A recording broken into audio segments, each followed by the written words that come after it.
இது மாதிரி பொருட்களாலேயோ இல்ல ஆடைனாலேயோ உங்களோட தொழுகை வீணா போகுது. அதனால இதை விட்டு தவிர்ந்துருங்க.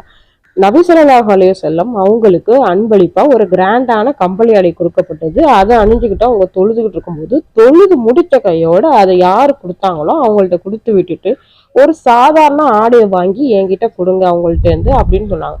இது எதுக்குன்னு கேட்கும்போது இந்த ஆடை என்னோட தொழுகையில கவனத்தையே திசை திருப்பிருச்சு அப்படின்னு சொல்லியிருக்காங்க.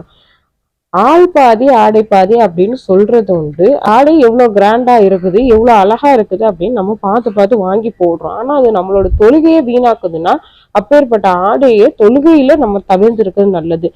ஆடை மட்டும் இல்ல, நம்ம தொழுகும் போது விரிக்கக்கூடிய முசல்லாவா இருக்கட்டும், இல்ல தொழுகைக்கு முன்னாடி ஏதோ ஒரு அலங்கார பொருட்களா இருக்கட்டும், அது இல்லாம கண்ணாடியா கூட இருக்கட்டும், இது மாதிரி விஷயங்கள்லாம் நம்மளுக்கு முன்னாடி தொழுகையில இருக்குதுன்னா இது நம்மளோட தொழுகையில கவனத்தை ஈர்த்து நம்மளும் இக்லாஸோட இல்லாம நம்மளோட மன தூய்மையை இது எடுத்துருது.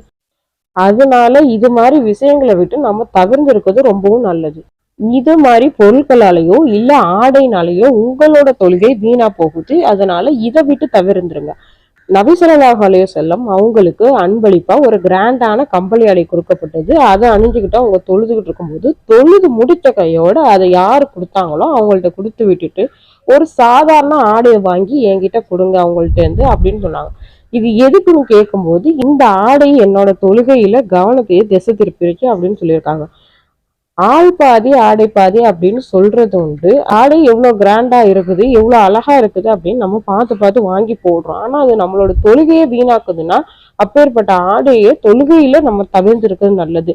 ஆடை மட்டும் இல்ல, நம்ம தொழுகும் போது விரிக்கக்கூடிய முசல்லாவா இருக்கட்டும், இல்ல தொழுகைக்கு முன்னாடி ஏதோ ஒரு அலங்கார பொருட்களா இருக்கட்டும், அது இல்லாம கண்ணாடியா கூட இருக்கட்டும், இது மாதிரி விஷயங்கள்லாம் நம்மளுக்கு முன்னாடி தொழுகையில இருக்குதுன்னா இது நம்மளோட தொழுகையில கவனத்தை ஈர்த்து நம்மளும் இக்லாஸோட இல்லாம நம்மளோட மன தூய்மையை இது எடுத்துருது.